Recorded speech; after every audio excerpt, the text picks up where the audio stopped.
Welcome to the Body, Mind, Spirit Show with me, your host, Coach Rita Hurry.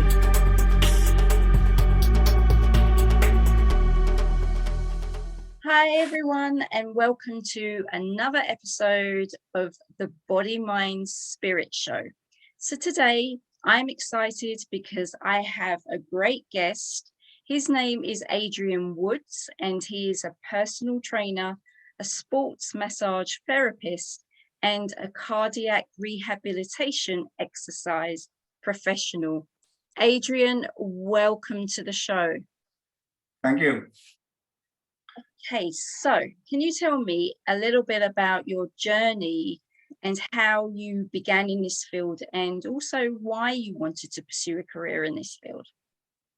Okay, yeah. Well, first of all, I'll go back to my dad. He was my original role model, and probably his mum and dad probably are, the first role models for all children. My dad was good at everything. When he went in the army, he was the army champion at a lot of sports, gymnastics, played rugby for the army, etc. And he got me into all sorts of activities from a young age. So after school, I was always whisked off to do judo, or he taught me to swim. Always doing something, and he always doing gymnastics in the house or in the garden. And in the other game, I had a fantastic PE teacher who was another massive influence on me. And again, everything was evolved around sport.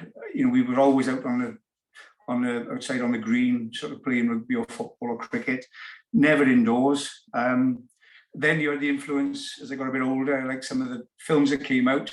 Still some of my favorite films now, Rocky and Enter the Dragon, and just inspired me really, and just always wanted to better myself. So it was always going to be a sporting career for me really. I dabbled in social work for a few years, and then I couldn't follow that field because you needed to get a qualification wasn't available at the time for me, because you had to pay for it then. And so basically I went to university and did a degree in human movement studies. And that's really what got me going. And so it sounds like there was a lot of inspiration for you. I mean, when you were actually starting the training to pursue it as a career, were there any moments where you felt, oh, I don't know, even though you were inspired, that can I actually see this through? Or did you feel, no, I really, really want to? Because sometimes we get inspired, but then we feel, okay, it's too hard to do this. Maybe it's just something I enjoy as a hobby instead of a career. Were there any of those low moments, or were you just always, yes, I'm going to get through one and then the other and then build the career? It was always a plan. So they sort of intermingled sort of my job and my stuff I did outside of work as well. But no, I had a plan, and when I left university, I decided that I wanted to start at the bottom and work my way up. So I got a sort of the lowest job I could, picking litter up in the parks in Newport, and eventually into the new Newport Centre that was built, and just stood at the top of slides that people put on the slides, etc. And I just did all the menial tasks, and I wanted to progress that way, which I did. I went up through the ranks then and became a trainee manager. And I think part of the reason I had that job, I was up against 15 people interviewed, and I was in university with all of them. But I think I was picked out because I'd had like a year or two's experience doing those jobs. But yeah, it was always a plan. I remember talking to one member of staff, and I said, I was going to be a manager, I was going to do this and I was going to do that. And they were saying, well, and you're going to stop being a manager? And I said, well, why should I? And they were surprised that I was just going ahead all the time, So it was always a plan. I had 30 years in local government, in charge of certain aspects of, eventually it was the health side of things. That sort of came into being in the last few years, and the fitness side, sports development, and managed teams in Wales, etc. But yeah, it was always a plan, and I always stuck to it. That's brilliant. And I think that's very inspirational for many, because often we do get pulled in different directions. But I love that inspiration and that commitment to what you really wanted to do. And I think that was the driving force, definitely, for you. So you're also a cardiac rehab professional. what do you notice has been the hindrance in individuals' rehab success? Would you say it's like mindset, or just that, in terms of that giving up? I mean, what kind of hindrances have you noticed? Well, people on a personal level, I think the main hindrance can be themselves. We get the occasional individual that just won't accept that they've had a heart attack or heart problem or stroke, etc. And they sort of give up or don't believe that they can get better. And then you get a couple of people, not many percentage-wise, but some people, again, won't accept they've had a heart attack and just want to smash everything. Majority of people lose confidence, and that's our job then to, over an 8-week period or longer, they're with us, and we do assessments at the start as soon as we can see them, to see where they are. And confidence is a major part of it. So we boost their confidence. I mean, I see a huge, majority of people really sort of come on within that time, and we tell them what they can do and what they can't do, because they just don't know what to do. The family wrap them up in cotton wool. The partner or the family members just won't let them do anything really. We did have a massive problem, obviously, with COVID, where we couldn't get to see people, and that set a lot of people back. We couldn't do face-to-face assessments or exercise with people for a long time. We're back to that now, and we're catching up. Unfortunately, there is a backlog. We were a massive number of people that's had heart attacks for different reasons, probably didn't go to their GP, with symptoms. And I hear the problems and the same things over and over again from people. People don't think it's happening to them. I don't recognise the symptoms really. But yeah, a lot of people don't understand how exercise affects them and how to exercise the heart. So we get people that say, why have I had a heart attack? I've been out walking 2 hours every day for 30 years, but they haven't been exercising the heart. They haven't been walking hard enough. So we teach them how to exert themselves, how much to exert themselves, etc. So it's a great job to be in, because we have a massive influence on people's lives. But there are, like I say, there are hindrances, but there's no reason why people can't get back to normal. And I've seen that. I'm friends now, actually, with the first guy that ever was in cardiac rehab in our hospitals. I just come across him because he was involved with my job in organising sporting events. And he's had 3 heart attacks in 1988, and he's doing fine. It's great. Yeah. One of the things you said there was about that some people, they'll exercise, but they don't exercise the heart hard enough. Can you elaborate on that? Because, it's like some people, I mean, I know, like, I exercise 5 to 6 times a week, but there could be, like, say, cardio, for example, is not my favorite. I do it, but it's like, if I could avoid it, I know I would.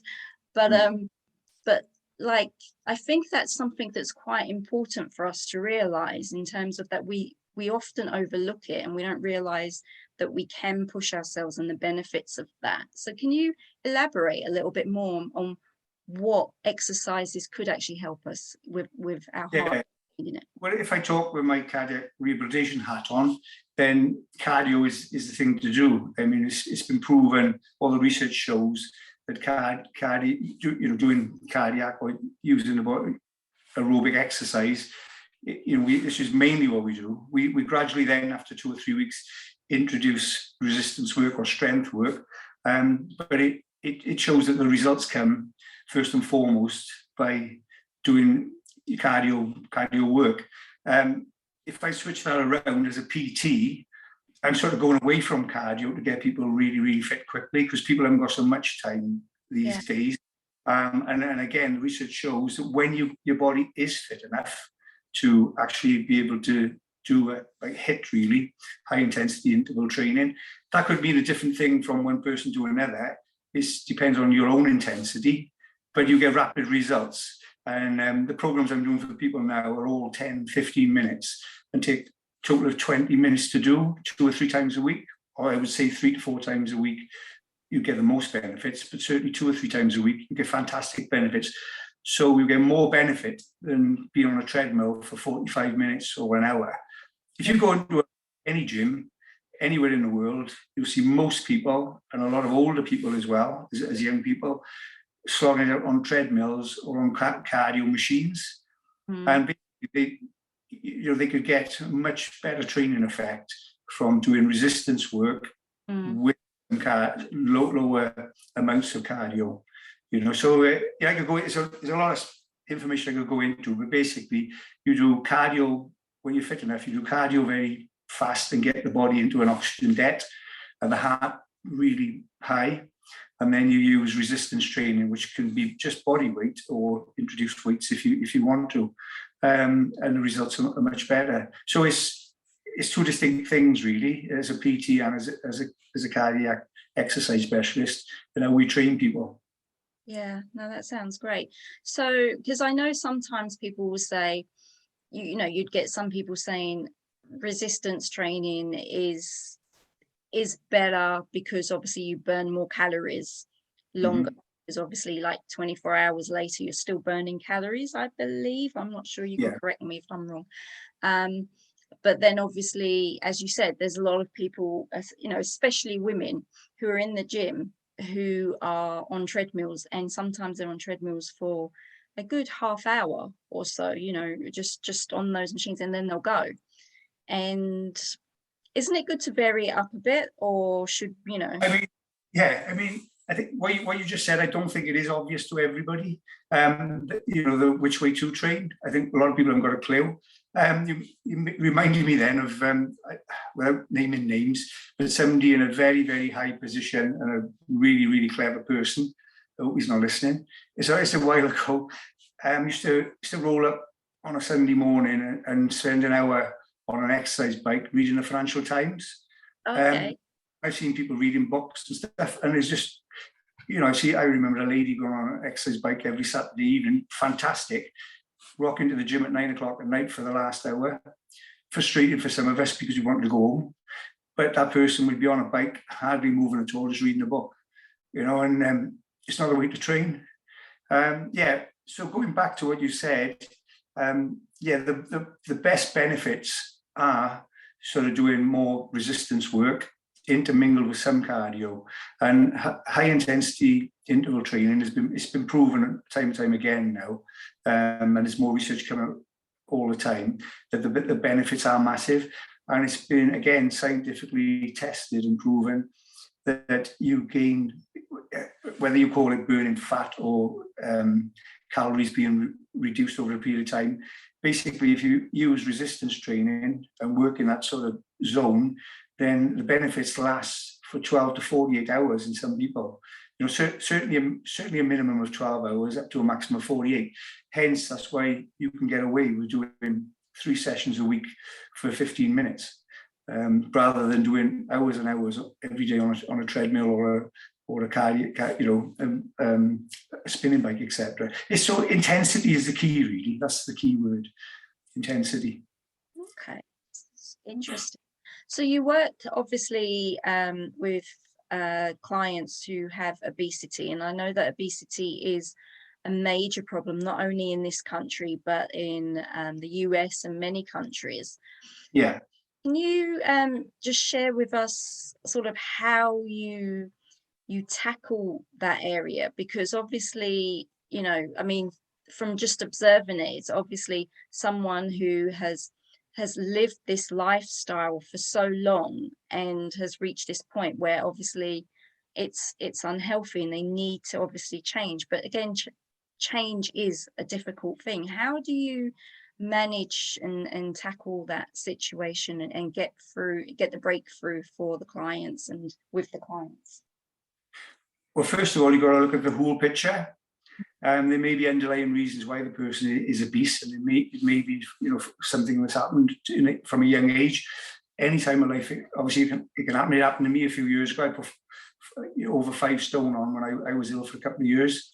So I've had to physically in the last few years get myself through that and lose that weight and transform my body again. So nutrition is a key word. Figures are banded about, and I would say it's not far off to say that to have a really good physique and be healthy is 80% nutrition and 20% exercise and movement. which is huge. So you need to look at the person. The mental side of it is huge as well, and make a plan really, and set out timescales, goals, not just wishy-washy goals as I want to lose weight, or something a bit more sustainable, and have small steps, small goals, and it just introduce sort of the goals one step at a time. So the first week it could be we look at a nutritional plan and maybe try to change some eating habits, introducing more water, because hardly anybody drinks enough water. That's needed, and that can help get rid of fats as well. So one doesn't work without the other. You have to look at the whole, well, the mental side of it, the nutritional side of it, and the exercise side of it, and make a plan. But yeah, once people, see that it's work extreme things to change the body in 3 or 4 days, try to avoid that, because it isn't for everyone. Yeah. No, that's. You can find that they've got addictions to sugars and addictions to coffees, etc. So it's like all the whole picture. Great. No, that was great. Thank you, Adrian. So obviously, and just to let listeners know, there may be some technical issue regarding our conversation just there, because obviously there was some slight pauses there because of the internet connection. So I do apologize. So can I just ask you, Adrian, just quickly, just to outline what you just said at the end in terms of, so obviously making a plan, and was there anything else that you added to that, just in case our listeners didn't hear that? Yeah, I mean, people see once you stick to a plan, it's working, then the motivation is fluid. It changes every day. You've got a nice sunny day, you wake up and you feel motivated, and you have a grey morning, anything can happen, and you're not motivated. So you need a plan, you need a routine, and you need to stick to it. And when people start to see the results, that really sort of spurs them on. And it's something quite often they haven't been able to do and they need help with. And it is just simple things like drinking more water, drinking less coffee, stuff like that, and just doing basic exercise routines. Oh, that's great. So we've mentioned quite a few things here, and one of the major things that's come out, especially for me, and what I'm picking up, a lot of our to maintain our health and fitness goals is mindset. Mm-hmm. Can you just share with our listeners why mindset is so important, and how we can use our mind to get the best results from our fitness goals? One doesn't go without the other, the same as nutrition. The mindset has to be right. Get into the right frame of mind.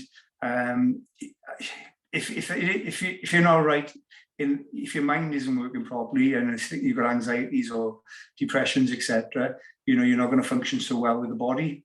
So hence, like lately, I've been doing meditation. I've got a really good friend and a colleague in the fitness industry as well. They say it's bookends. You start the day with meditation, you finish the day with meditation. And it's difficult for me to keep that habit going. But when I do it, it's like exercising every day.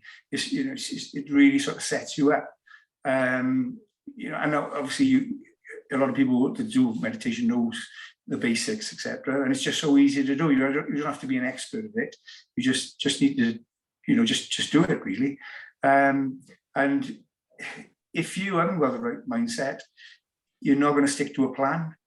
You're not going to get improvements. So it helps you prepare everything. You make the plan, you do your preparations, and it gives you the mental toughness really to progress. I meet so many people that are so top of their professions, absolutely, really up there, sort of chief executive officers, really, really top people. They manage everything, but they cannot manage their health and fitness and nutrition. And I work with a lot of people like that. Top business people. They can earn hundreds of thousands of pounds every month, and yet they're unhappy because they're not healthy and not well, really. Yeah, and that's it, because sometimes we see success by what we see, but we don't realize underneath the battle that people are having with certain different areas of their life. We think it's just, okay, well, they're in their top jobs, they're earning so much, everything's, hunky-dory, as they say. But Well, somebody pointed out to me the other day that a lot of people, especially with social media, they're on Instagram or Facebook, and a lot of people know this, that they personify, being really happy and perfect, living in a perfect world. And then, you could, if you talk to some of these people, then it's quite opposite. I think not everyone, but a lot of people are struggling, in all walks of life. And it's just, there's a show, really, there's a front on a lot of people. And a lot of it is because they're not looking after themselves as number one. They're sort of living their lives 100 miles an hour, and they're not living in the day, they're not living in the future, they're not living at all, really. They just rush into a grave without living at all. Yeah, they're just being pulled by life, really. And yeah. I love the fact, that you brought in meditation in there, because obviously I'm a super duper fan of meditation and everything. Yeah. So and I even exercise can be a form of active meditation, can't it? Because you become focused on what you're doing, that you forget everything else. Yeah, exactly. Because I went for a walk with a friend the other day, and went to a place that my happy place, one of my happy places on one of my runs, which I don't know how many people know for it. It's well hidden. There's a bridge there, and it's just in a serene place. It's a magical place. And even when I was training for Wales, as an international runner, I'd stop at that point midway through my run and just listen to everything, nature and the stream, etc., and just sit there for 5 to 10 minutes thinking, and then I'd crack on with my run. And I've always been like that. So really, all my life, I've been doing a form of meditation. In my dinner hours, I drive sort of 10 miles to run to a spot, run to the top of that hill, and I'd sit out looking at the view for 5 to 10 minutes, and then run back, straight back to work. And within that hour, I'd done all that, and it just set me up for the afternoon, where a lot of people were in work, stressed to the eyeballs till their lunchtime, working through their lunchtime on having no time at all, and just back to it. You've got to make time for yourself and look after number one, really. Definitely. I always say you're the foundation of you, so look after yourself for sure. Yeah. So tell us a little bit about your running career, and how you got involved in this, and where you're at with it at the moment. Okay, well, I always did a bit of running for my rugby training, because my earliest memory of my dad was that he gave me this funny shaped ball and passed it to me. It was a rugby ball, and he said, "Right, what you've got to do, you've got to play rugby, son. Nothing else matters." So basically, it was all rugby till, I did other sports, and I was good at other sports. I was a school cross country captain, so it was just with my rugby training. And then one day, I think it was around about the age of 25, 26, my uncle said, "You think you're fit?" He said, "You should do this run with me on the weekend." And I said, "Well, I'm playing rugby on Friday night against Bath." And he said, "Well, come and do this run with me on a Saturday." It was a race, it was. So I did it and came 86 in this race, and it was one of the hardest things I ever did. It was a mountain race of 16 miles, so it was a bit of a, it was just as hard as a rugby game. So basically, I took up running from there, and I was in the middle of the running boom of the 1980s. It had come over from America, started off in California, and everybody was running. Every weekend there was a half marathon or a 10-mile race, etc. So every weekend we did something. So that's basically how I got into running. The motivation was I lost a few stone. My physique changed within a year from giving up rugby, and I got good at running. I eventually became an international runner. My times came down, and I ran for competition. But now I'm running more, for enjoyment, really, and the spiritual side of it, and being out in the mountains, and I do set myself challenges. But again, it's more the mindset and the spiritual journey now of my running, and being in the best places. So I'm always at the mountain somewhere, if you want to find me. Even in the coldest of weathers. I know, like when I see Facebook pages, like, oh, how could it be out there in that cold? But, it's good on you, because it's brilliant what you do. We got warm clothes now. It's past 15 years, everything's moved on. We got fantastic clothes. Get anywhere. Great. So What 3 tips can you share with our listeners regarding fitness, health, nutrition that you think could get them either started or could just get out of that demotivation phase? Well, first of all, try and find an activity, a sport or a physical activity. It can be anything that rocks your boat, really. Saying that rocks your boat. Sharon and I, my wife, we started paddleboarding as an activity, which I think millions of people have started doing as well. Since lockdown, everywhere any piece of water now, somebody's doing paddleboarding, and it's got people out in the environment. And I think the lockdown is one thing that's got people outdoors, isn't it? Certainly the beauty spots where I live, you never used to see hardly anyone, and now they just ram with people. So I usually go in the opposite direction, a minute away, and there's nobody. But find an activity that you like doing, that involves movement, physical activity, because basically it's movement that keeps us alive and positive, keeps us alive longer. So something you can do. It doesn't necessarily got to be the gym, and you are your own gym anyway. You only need a bit of carpet in front of you, and you can use body weight, and you can train yourself to death, like in your own body size. So just need to know you just need a good PT for that, right? And then secondly, I would say you've got to get yourself into a regime, a routine. It's got to be a routine. It's no good, just like I say, relying on motivation. If you set yourself a target and a routine to do, or go with a friend somewhere every week, and you come hell or high water, you're going to go there, you will get the benefits, and you will, hopefully you'll enjoy it. The last one would be small steps, and look at your nutrition and your water intake. So you make sure you're having at least 2 liters of water a day, and if you're not having 2 liters of water a day, build up to that. And you can get these bottles now. They sell them everywhere, don't they? Where you can get a 2 liter bottle or a 3 liter bottle, and eventually, you get up to even 3 liters a day, because that's how much we need. Really, it's easy that I got machines now. I can annoy a lot of people because I test them straight away, and I say, "You haven't drunk any water today. You haven't drunk any water yesterday," and they say, "Well, how do you know that?" And I can tell them how much water they've drank, and I can show them graphs and say, "This is where you need to do." So that's it, really. Those sort of three simple things. I don't know if this is the fourth one, then, but you've got a plan. You've got to make a plan and stick to it. Yeah. You get the routine, and you will get results.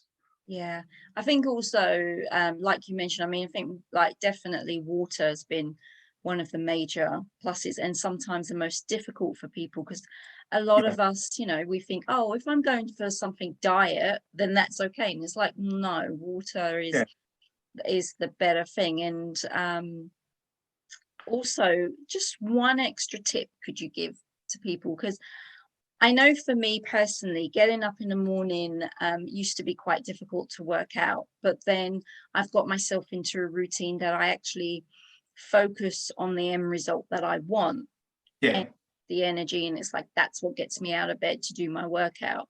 Are there any other tips that you can give people who are struggling, and that's their only time to work out, because obviously they lead a busy lifestyle, but they'll just rather, turn around and switch the alarm off and go to sleep? Any tips that you feel? Just get up and get it done, and go to bed earlier. Simple as that. I'm sort of known in this area with the people that I train for getting up and getting things done, and anything we post, we say that, get it done. But basically, it's planning again. My routine now is that if I'm in bed later than 9 o'clock, I'm annoyed with myself. It isn't always possible to get to bed at that time, because there's a washing up to do and all sorts, isn't it? But basically, my routine is now, my body clock is that I'm very rarely not awake at 4:30 in the morning. Some mornings now, especially this time of year, you don't really want to be getting up with it, dark mornings, etc. But once you're up, within 5 minutes of being up, I'm just like a 2-year-old, because I know what I'm going to do. I'm going to get up in the gym, training myself. I'm going to be preparing my food for the day. I've got a busy lifestyle. When I work 3 days a week for the NHS, so I'm up preparing my food for the day. usually train myself by 5 with my food done. And then my first client is usually 6 o'clock. And then, I'm going for a run. Then I've got like 5 minutes to shower. Everything's prepared the night before. So it's just all in the car. And then I'm usually in work by 7 to 8. Full day. I'm back home and I have a couple of clients and train again. And when I train, and I go for a good walk, a nice walk with a weighted rucksack, mine in my dinner hour as well. 30 minutes. But just get it done, and you will get into a good habit and a good routine, and you will feel the benefits, definitely. I love that. And that, I think, is a great tip to end the interview and the show on. Adrian, you've been amazing. I have still, I've probably got lots more questions to ask you. So maybe we might have to do part 2. You never know. Yeah. Well, yeah. Enjoyed it. Thank you very much. Thank you. And everyone, please follow Adrian. Just before we go, Adrian, I forgot to ask you, where can people find you, either on social media or website? Please feel free to promo yourself now and share your details. Well, I'm not the most technical person in the world, but I am on Facebook. I think it's Adrian/Sharon Woods. We can check this out right there. And I'm on Instagram as Aid Woods. However that works. If you want to follow me, you can. Or if anybody wants to email me, if anybody's got any questions or would like to contact me by email, it's woodsadrian, all lowercase, @btinternet.com. Excellent. So make sure you do, because he has shared some great tips, and he's Adrian, you're a great person, very inspirational. So thank you. Everyone, that's the end of the show. So take care, stay safe, stay healthy, and I'll see you real soon. Take care. Bye.